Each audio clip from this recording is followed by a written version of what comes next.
Good morning. My name is Shinichi Nishiyama, and I'm now at Kyoto University in Japan. And this is a joint work with fellow Imrohoroglu at USC. Okay. So in this paper, we will analyze the effect of US aging population on the overall economy, individual behavior, as well as the government budget.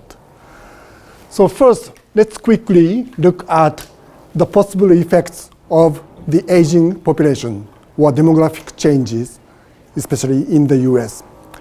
First, if we look at the households, then aging population would affect in the following ways. First, the mortality rates decrease, and fertility rates also decrease. Then people expect high life expectancy.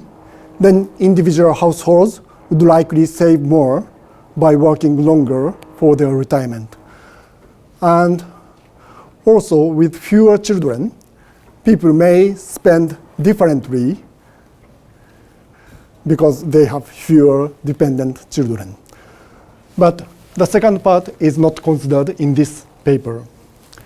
And the most important part is possible changes in factor prices and the government policies to finance the cost of aging population will affect the household's behavior significantly. Okay. And let's look at the possible effects of the aging population to the overall economy. First, with lower share of working age population and higher share of retired elderly population, the labor supply per capita and GDP per capita would likely decrease. Then the government tax revenue, which rely mostly on labor income taxes, would also likely decrease, but its transfer spending would increase. And to finance this type of budgetary cost of aging, the government would have to raise taxes or cut spending or both.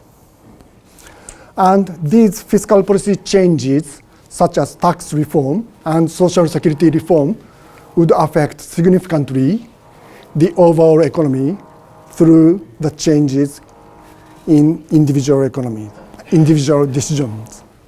Okay. So the main questions of this paper are as follows. First, we want to see how would the US aging population affect the individual behavior and overall economy, and how large the cost of the aging population, especially on the social security budget, would be. And then how could the government close the fiscal gap caused by the aging population. And depending on the policy changes, the economy will look differently. So we would like to show how the economy would be different. And in this paper, we try to analyze the quantitative effect of the US aging population in the following way. So we will use the heterogeneous agent overlapping generations model with idiosyncratic wage shocks. Then first, we incorporate the US Social Security Administration's population projections as well as historical data to a general equilibrium OLG model. Then constructing the baseline aging population economy as an equilibrium transition path between 1975 and 2200. Then using that baseline economy, we solve the model between 2016 and 2200 with alternative social security reform plans to close the fiscal gap or to reduce the fiscal gap and to see the effect of these policy changes. Okay. Okay. Then let me move on to the model economy. So in this model economy, it consists of a large number of heterogeneous agents overlapping generations household, and also a perfectly competitive firm with constant returns to scale production technology, and the government with a commitment technology. Okay. And let's see. In a stationary equilibrium, which is assumed to be in year 2200, let's see. The economy grows with the labor augmenting productivity growth rate at 1.5% and population growth rate, which will be about 0.32%. Okay. Okay. And in this economy, households are heterogeneous with respect to first age, from age 21 to 100 in this paper, beginning of period wealth A, and average historical earning B, which will be used to calculate individual social security benefit, pension benefit. So which approximates the average historical earnings in the US social security system. And working ability E, which is autocorrelated. So these are the decision variables in this economy. No, I'm sorry, the state variables in this economy. Okay. And in each period, the household each receive idiosyncratic working ability shocks E and choose consumption and working hours and wealth or saving or wealth at the beginning of the next period to maximize their rest of the lifetime utility. Okay. So these are the decision variables in the household programs. Okay. So the state vector or state variables of the household is denoted by bold type S. Okay. And in addition, there is a state vector or state variables of the overall economy, which consists of the joint distribution function of heterogeneous households and government debt per capita. And in addition, in this paper, we consider WS, which denotes the Social Security Trust Fund, to check the sustainability of the Social Security pension program. Okay. So here is the government policy schedules. So we can possibly change income tax, payroll tax, or Social Security benefit schedule, or possibly change consumption tax rate. But in this paper here, we mostly change the benefit schedule as well as Social Security tax schedule. And we will likely use the government spendings on goods and purchases as a residual to check how the system is sustainable in the long run. Okay. And population projection is incorporated into the model in the following way. So the Social Security Administration provides every year the population projections from 1941 through 2100. So using that population projection by age, we can incorporate the population aging or demographic changes into the model. Okay. And from those population changes, we can calculate the implied mortality rates or conditional survival rates for each year and age. Okay. And the distribution function of the households are constructed so that if we aggregate this function over asset and average historical earnings and working ability, then we can get the population of age I in period T. Okay. Then the household's optimization problem can be summarized by the following Bellman equation. Okay. So here, left-hand side is the rest of the lifetime utility of each household with state S, and at the state of the economy, uppercase ST, with the government policy, phi T, and population projection, psi T and phi T. And in each period, household choose consumption, working hours, and next period worth to maximize the current utility and discounted expected future utility. Okay. And individual decisions are constrained by some upper bound and lower bound. And also, the state of the household will be changed in the following way. So next period worth is determined by this type of budget constraint, and which is growth adjusted by the long run growth rate mu.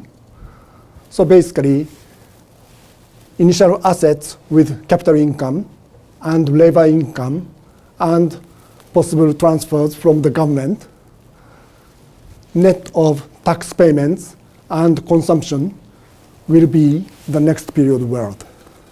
Just clarify, the survival rate is only dependent on I, the phi? Survival rate depends on both age I and period year T. Okay. Yeah. And then what happens to the people that, the wealth of the people that depart? Depart means emigrate. Dead. Dead. Dead. Yeah. Sorry. I didn't see it, sorry. In the, Yeah. So here they get utility only when they are alive. yeah. So they do not get any utility by bequeathing their wealth to their descendants. And we consider accidental bequests to deal with any wealth left by the deceased households. How does that work? Let's see. So it will be distributed uniformly. People don't know their parents. They don't know their parents. Is it like a lottery? Yes, it's like a lottery. Constant flow each year. Yes. So that will actually reduce the risk of the household. So it's like the assets of the dead go to a trust fund, and the trust fund reproduces on an equal per capita basis every year. Let's see. So asset will directly go to each household at the end of each period. So the same amount. It's like an endowment. Yes, like an endowment. Why did you choose that? Let's see. Simply because, for the simplification of the household's problem. Okay. So people receive bequests heterogeneously and stochastically, but to model that bequest motive and also expect future bequest receipts is quite complicated. So at least for this paper, I simplified the bequest a lot. Yeah.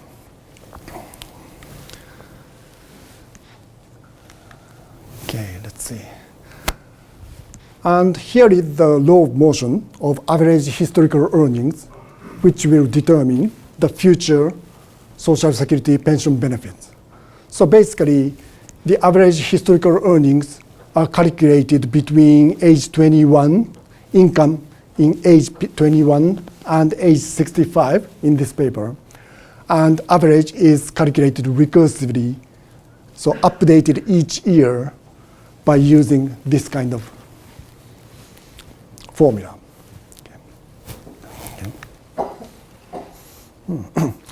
Then if we somehow solve this household's problem for all possible state of the household, then we can get the decision rules or control functions of the household that consists of consumption and working hours and next period wealth. And also, using the optimal decision of labor supply, we can calculate we can update the average historical earnings. Okay. Then, here is the calculation of the distribution of heterogeneous households. First, we, for simplicity, assume that households enter the economy at age 21 with no working history and no wealth.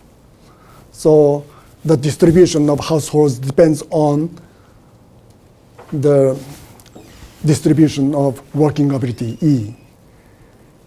Okay. Then using the previously calculated optimal decisions on saving and also next period AIME or average historical earnings, as well as Markov transition probability of the working abilities, we can update the distribution function of households from age 22 through age 100 recursively. Then we can calculate overall joint distribution of households, X. Then using that distribution function, we can aggregate the variables as follows. So total private wealth can be aggregated by using the joint distribution function. And adding government net worth, we can calculate the capital stock in a closed economy. And we can aggregate the labor supply in efficiency units, also using individual labor supply decision and the distribution function. Okay. Okay.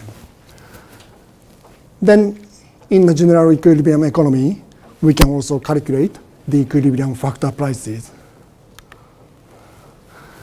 And we can use the similar manner to calculate all aggregate government variables, tax revenues, and spendings.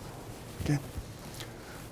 So income tax revenue, payroll tax revenue, and consumption tax revenue are obtained by using distribution function of households similarly.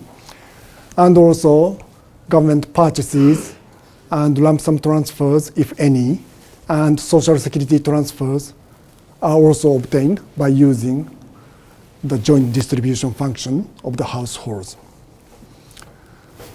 And regarding the bequests, the government simply collects wealth left by deceased households as accidental bequests and redistributes revenue uniformly to all households. So possible limitation of this assumption will be as follows. If the government change any policies and accordingly households in general increase their life cycle saving and private wealth, then it will likely increase accidental bequests received by future generation, which will improve the possible welfare of future generation. So, yeah, that may be a possible, one of the possible problems of this simple assumption.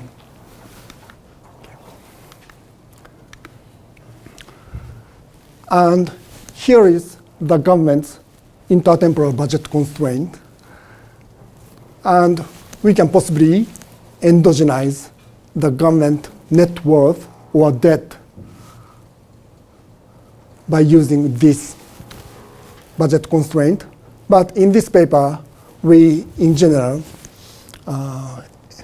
calculate the government purchases of goods and services as a residual by changing several other variables.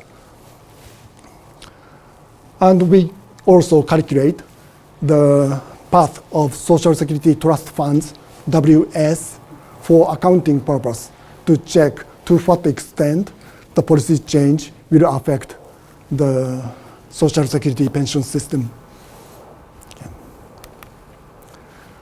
Then we can define a recursive competitive equilibrium based on this model. Yes, please. The medical expenditures, the forecast of medical expenditures?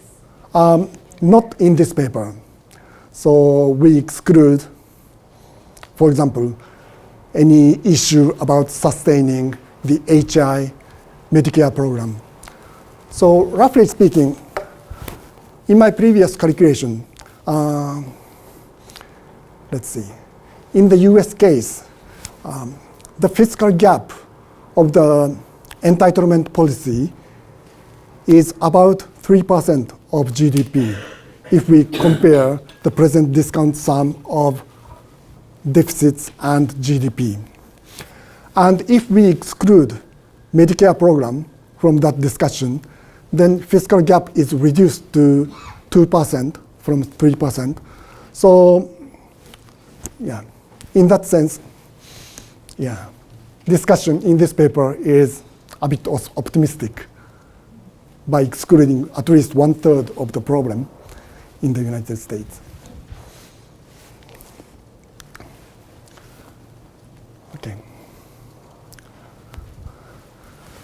And again, this paper uses Social Security Administration's intermediate population projection provided for the 2014 Trustees Report.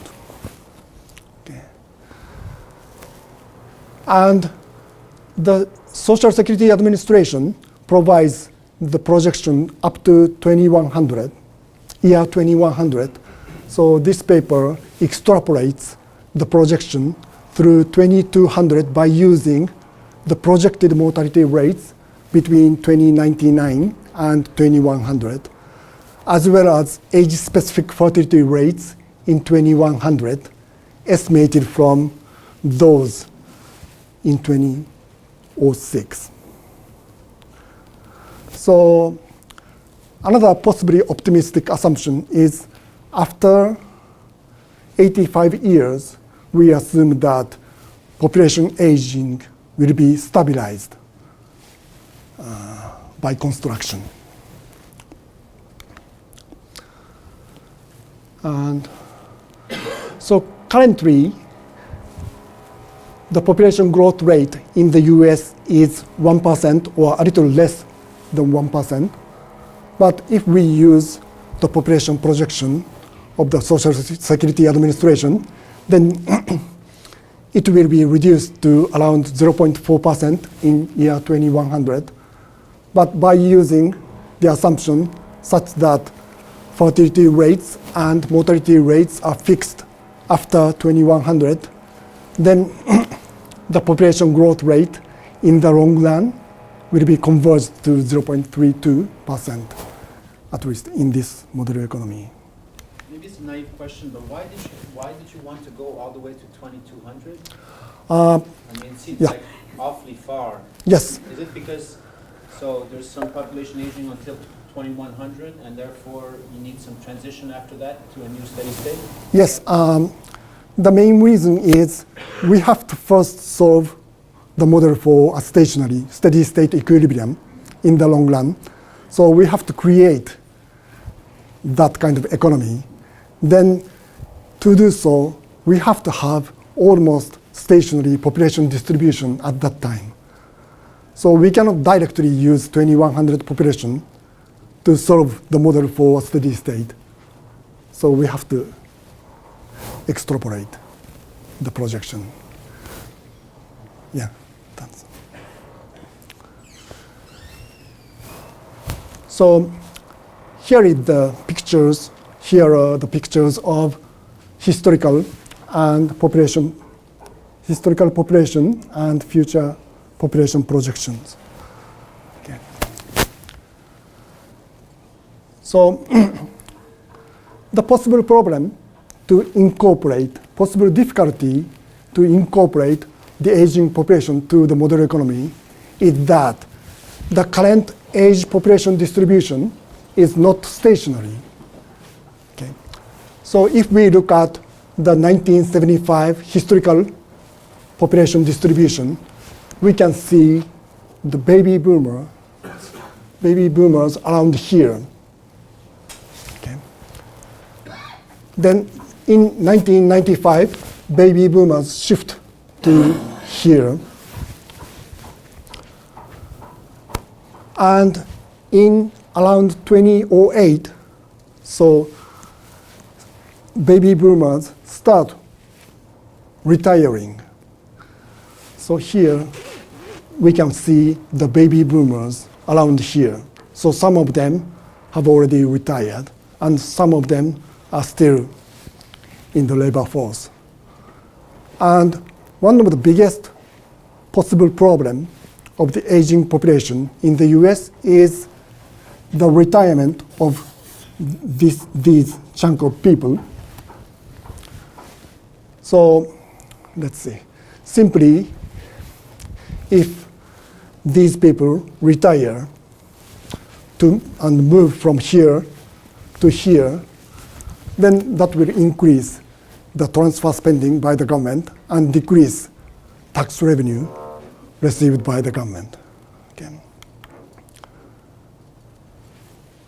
And according to the Social Security Administration's population projection, in year 2100, so we can see relatively nice population distribution, but it is not exactly stationary.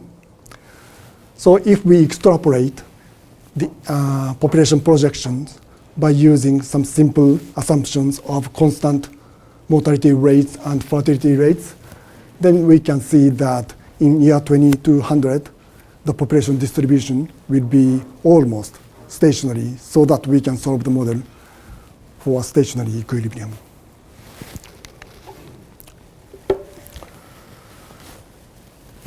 So the calibration procedure of this paper is as follows. So first, this paper solves the model for a 1975 fictitious stationary equilibrium by using a historical population distribution in 1975, assuming households falsely believe that population distribution is time invariant.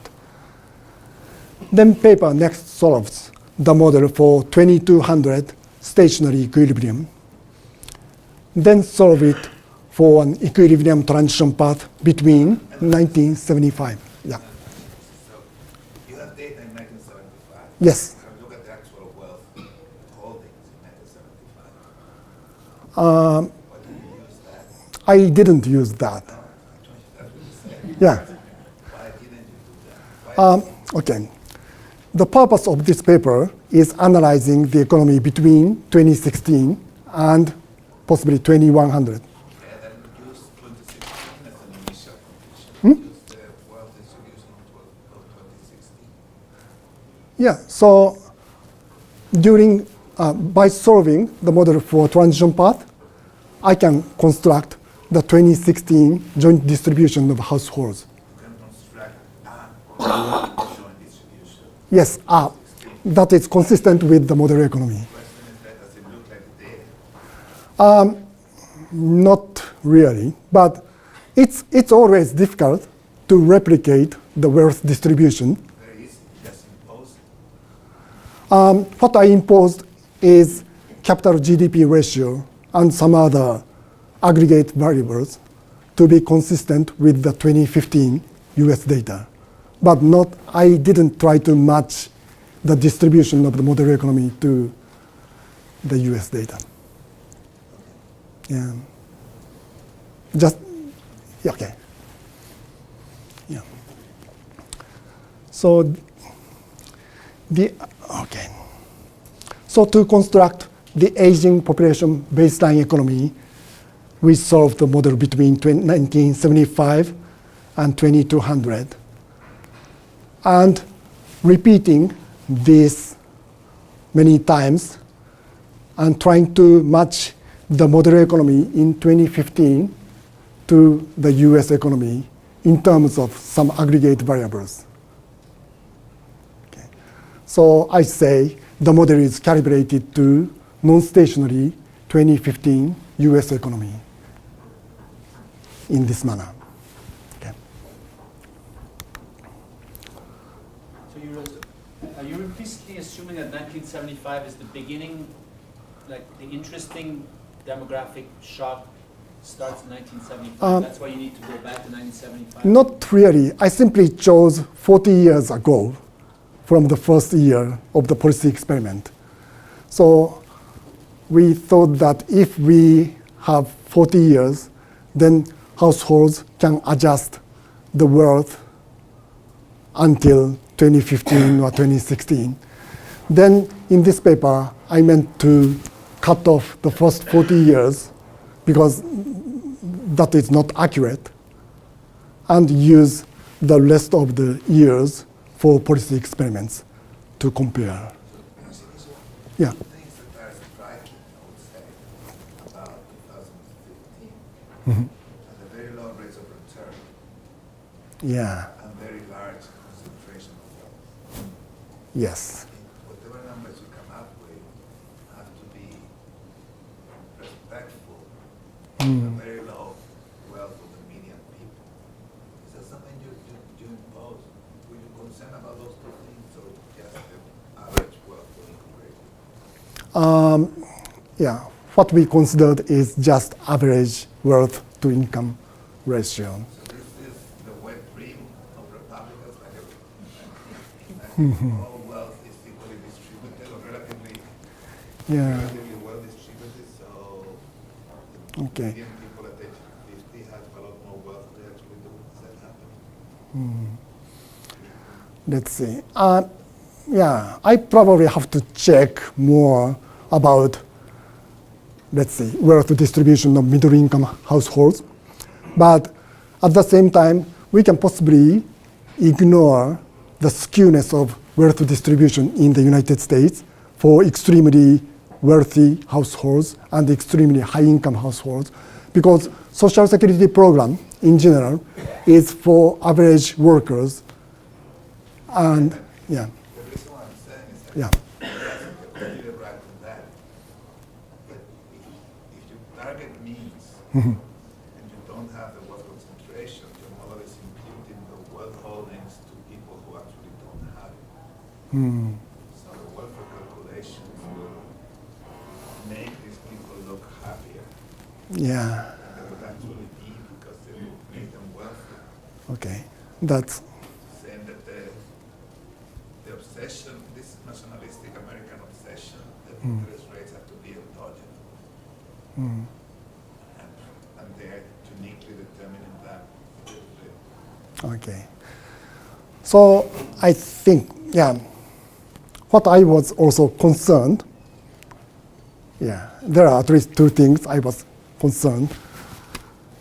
And first one is interest rate. So I simply assumed that the real interest rate in this model economy in 2015 was 5%. So that includes all of the rate of return in stock market and so on. And I'm not sure whether that number is too high or too low. It may be too low considering the capital income in the United States. The second one is wealth distribution may not be accurate. Yeah, actually not accurate. Then if the government increase the full retirement age from 67, which is now projected, to 69, for example, then, yeah, in general, we have to check how many households will be bound at the borrowing constraint. But this paper may be too optimistic. Okay. Let's see. Okay. And let's see. So for calibration, so for simplicity, the Frisch elasticity of average household is assumed to be 0.5. and which may be a bit too high, but yeah, that's our assumption. And also, let's see. Yeah, that's almost it. Okay. Okay. And let me return the population aging quickly.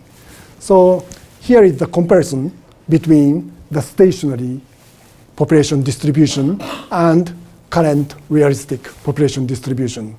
And the possible problem is the existence of these people. Okay. Then, in the medium run and long run, for example, old age dependency ratio, which I calculated from ages 65 or above to working age population, will increase from 25% now to 45 to 50% in the long run. So this picture roughly shows to what extent future Social Security benefits relative to the Social Security payroll tax revenue will be. Okay. So this will possibly show how the deficit in the Social Security system will increase in the future. And if we calculate the ratio of population aged 21 through 64 to total population, then we can draw this kind of picture. Then this will roughly show that how the labor supply or labor income per capita in the economy will decline in the long run, in the short run and long run, as baby boomers retire and more people are retired in the economy. Okay.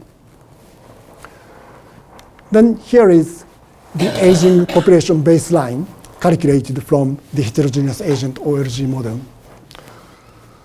So roughly speaking, before 2015 or 2010, capital stock per capita was likely to be increasing. Okay. This was partly because baby boomers accumulated wealth for their own retirement. But as they started retiring, some of them did save. So it will likely decline. But in the long run, it may be above the current level, partly because people expect longer lifetime, so they are forced to save more, even without the change in the Social Security pension program. Okay. And the movement of the labor supply per capita was explained before. So as more people are retired, then labor supply per capita in the economy will decline. Yeah. The effective retirement age of people is becoming later and later. So does the model capture that, or you have the high wall of Okay. There's no wall, but I assume the same age earnings curve for all years. So let's see. People can possibly work up to age 79 or 80 in this model, but Mincer curve is not shifting to the right. So they're living longer, Yeah. and they are not retiring earlier. And so they're living longer, Yeah. and they are not retiring later. So that's what it seems to be there. But is that because the Social Security details are such that the effective tax rate after 67 becomes very, very large? Why is that? So, yeah, so partly because I didn't consider any effects of improved health of those age 60 on income level. So you said, is it because Yeah. the increases in survival are not going together with increases in productivity at the very wages? Is that? Okay. That's absent in this paper. So, yeah, we may have to consider the change in the age earnings profile in the long run. And I didn't do that simply because it's difficult to project. Yeah. Let's see. And gross domestic product per capita can be obtained from the production function. Okay. And factor prices can possibly change significantly. And if we do nothing, if the government does nothing, then social security benefits or pension benefits increase, per capita will increase this much. And also, this one shows the total tax revenue per capita, but payroll tax revenue per capita will also decline significantly. Then if we calculate the government consumption as a residual, assuming that government debt per capita is staying at the same level, then the government will have to reduce the residual or its spending this much. So if we calculate the present discount sum of the necessary reduction of the government consumption and take the ratio of the present discount sum of GDP, then in this paper, this fiscal gap can be calculated around 2% of GDP, excluding any effects on Medicare program. Okay. So our possible goal is to analyze how the government should remove or reduce this fiscal gap and which policy would be better than the other policies in order to do so. Okay. And so far, we have done 6 policy experiments to not to remove, but reduce the fiscal gap shown in the previous slide. Okay. The first 2 policy experiments are as follows. The first one is increasing payroll tax. The second one is cutting Social Security OASI benefits. Okay. So the numbers are taken from the 2016 Social Security Trustees report. So in that report, they show that if they raise the OASI payroll tax rate immediately by 2.25 percentage points, then the OASI program will be sustainable at least for the next 75 years. At the same time, if they cut the OASI benefits immediately and proportionally for all retired house workers by 15.8%, then they claim that the OASI program will be sustainable for the next 75 years based on their partial equilibrium or static analysis. So we incorporated these 2, each of these 2, to the model and try to solve the model for transition path.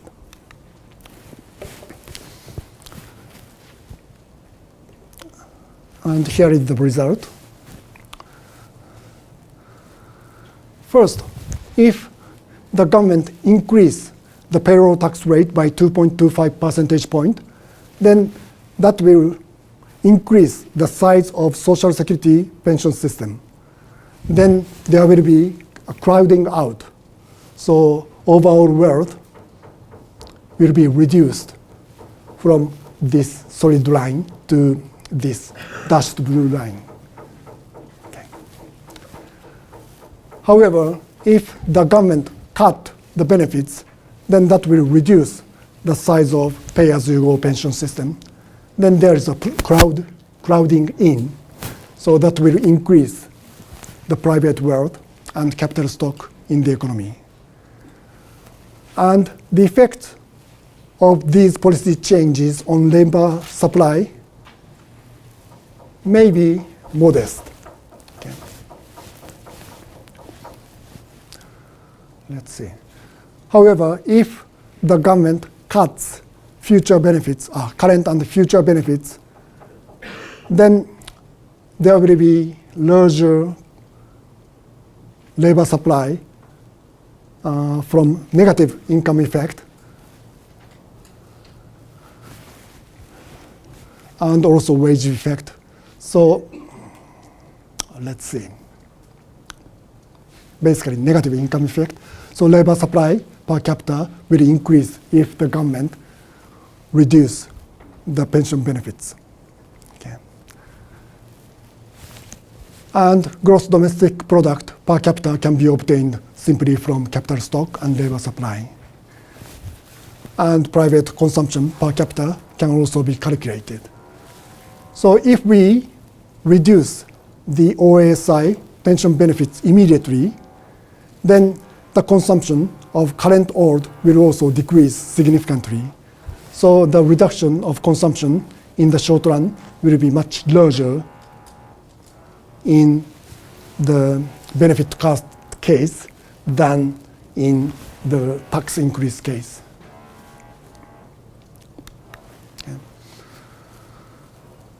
Okay. And not surprisingly,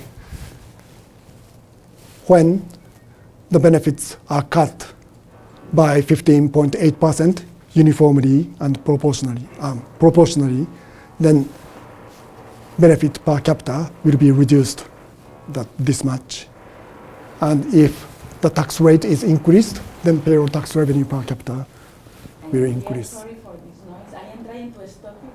Ah, I hope that's okay. sorry. Okay. Okay. Then from each of these policy changes, we can see that to what extent the policy changes would reduce the fiscal gap caused by the aging population. Okay. Then in a static model, static analysis, the possible budgetary effect of these two policies are supposedly the same. Both of those are supposed to make the OSI program sustainable for the next 75 years. However, in a dynamic GE model economy, if they reduce the pension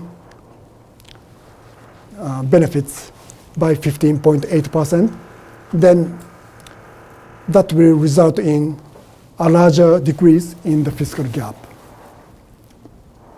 And if we look at the path of the Social Security Trust funds, then the result is as follows. Let's see. So in both cases, the policy changes will not make the OSI program sustainable for the next 75 years. So, but the Social Security Trust funds last much more by introducing these two policies, not surprisingly. So in the benchmark economy, the trust funds will be depleted in 2035. And if the government raises the payroll tax rate by 2.25 percentage points, then the depletion year will be postponed to 2058. And if the government cut the benefits instead, then the trust funds will be depleted in 2016. So these changes won't solve the problem, but at least postpone the depletion of the Social Security Trust funds. If the Social Security fund is exhausted, Yeah. What will the government do? What they say is governments are supposedly reduce benefits To balance. to balance. That's what they want to do in the model, or Not in the model. Yeah. So it's just coming to the general budget after we finish? yes, in this paper, yeah, just cut. Yeah, we assume a transfer from the general budget, and in the general budget, government is somehow able to reduce other spending to balance the budget. So it's an accounting measure rather than Doesn't an allocated measure. Yes, that's true. So cutting government purchases won't affect individual households' behavior. So I thought it would be kind of neutral assumption on the behavior, at least to construct the benchmark economy. Otherwise, if we assume any specific tax increase or benefit cuts, then that will change the baseline economy drastically. And we will have to think about which baseline economy we have to use. Any other questions? Yes. I had like 3 minutes. So in your model, so all consumption, all government spending is consumption spending. So I mean $1 spent on education is like $1 spent on social assistance, for example. So you don't consider that some government turns into investment and then it improves that in that first point? So it assumes that all spendings are kind of general consumption, not investment. Okay. Okay. And then my question, I biggest I guess would be, the most heterogeneous population we have are the 65 plus when it comes to health outcomes, even in the remarks earlier in terms of wealth disparities and so on. So how come there's no way in this model to have a much looser understanding of this dependency ratio instead of sticking it to 65? Okay. And that goes back to the retired, working later. Like already in Canada, I think 1 in 4 in the 65, 74 brackets are already in the labor market. But it's hard to shift the assumption because there's still some are retiring before 65. But at the end, you can think over time, this old barrier of age is becoming more and more arbitrary and less reflecting of what's actually going on in the general population. Okay. So, okay. In this research, we assume that labor supply is endogenous, so people can work if they want up to age 80 or 79. So there are a little effects considered in this model economy on the change in labor supply after age 65. But at the same time, this paper does not consider any changes or improvements of health and working ability of elderly households, and do not consider any shifts in the age earnings profile. So it's left for future research.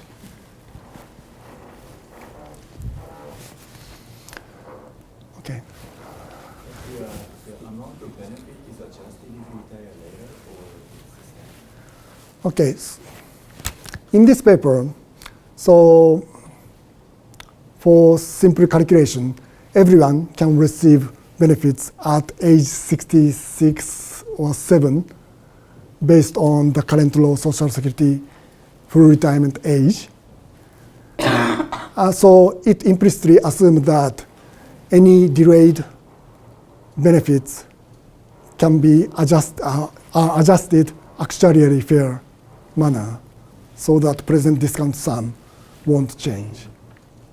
Okay, thank you. So if we look at the change in future GDP, cutting benefits will be better, but that policy change will hurt the current households, especially current old, a lot. So it may not be politically implementable, and vice versa.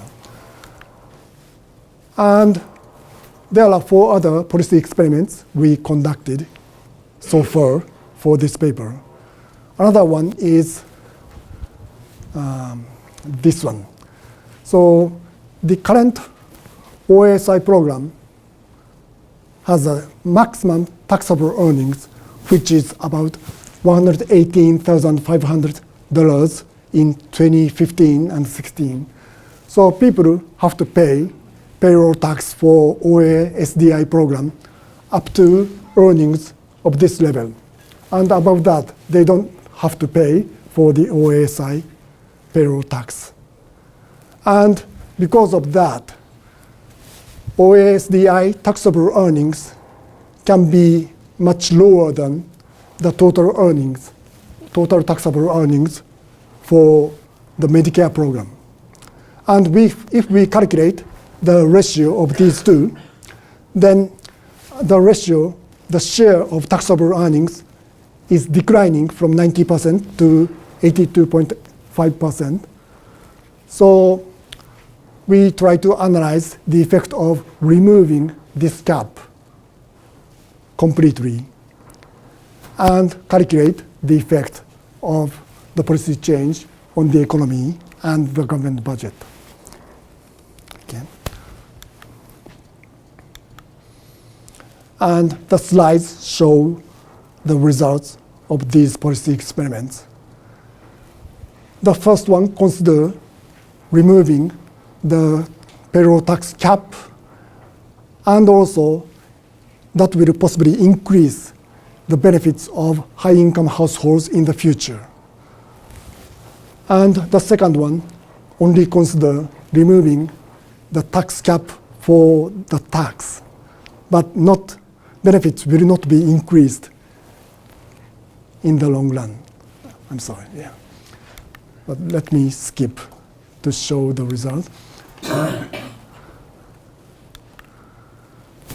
And the next 2 policy experiments analyze the following 2 policy changes. The first one, so currently, part of the Social Security benefits are taxable for federal income tax. And we try to analyze the effect of make all Social Security benefits taxable rather than partially taxable. And the second one, analyze the effect of raising the full retirement age from currently proposed 67 to 69. And the slides show the results of these policy changes. Okay. And let me wrap up my presentation. So we have done 6 policy experiments trying to reduce the fiscal gap of OASI program in the United States. And rough results are as follows. So if the government does nothing, then the trust funds will be depleted in 2035, which is consistent with the projection by the trustees. And in that case, per capita GDP will decline relative to the current level by 6.9%. And if we assume the government increase the payroll tax rate or decrease benefits rate, then that will postpone the depletion of trust funds significantly, but not enough to make the program sustainable for the next 75 years. And there are opposite effects on long-run GDP. Okay. One makes it better, and another makes it worse. And we can also analyze the effect of several other policy changes. And all of these may improve the budgetary condition of the OASI program, but not enough to make it sustainable. And some of them will make the long-run GDP really worse. So for example, we may not recommend removing the payroll tax cap, for example, because the cost may be too high. Okay. Yeah. That's one thing. That's, yeah. The main value of a model like this, we can disagree on some of the details, like when does the delay in health, when does the decay in health happens. We can disagree on many things, Mm. but fundamentally, Yeah. unlike the social security actuarials, this model allows for a change in behavior that is fully consistent with the pursuit of happiness of people. Yeah. So one of the things you have to tell us is, what are the margins that the model tells you that are different from what the social security actuarials are doing? Like, are people changing, for example, people will work harder at certain ages or retire later or something. You should tell us Mm. a little bit more. I What see. is it that the model highlights Mm. that is wrong with a mechanical way of thinking that is explicit in the way actuarials think? So Mm. will you tell us a little bit that for 30 seconds or so? Okay. So it depends on the policy changes. If you are talking about the policy experiments. So if the government increase tax rates, for example, then that will possibly reduce the labor supply and effort, and may possibly they may retire early. But on the other hand, if the government cut benefits, then they are forced to work longer, harder. So saying that Social Security thinks of those two things very similarly. I They affect and if you fix behavior, they affect the government budget the same way. But if we think about what people do when facing those changes, they're going to behave very differently, and that's why we have to need models like this to make. Is that Yes, say that to be a punchline? yes, that's the punchline. But it depends on the policy change. Okay. And it's hard to tell which one is better and worse.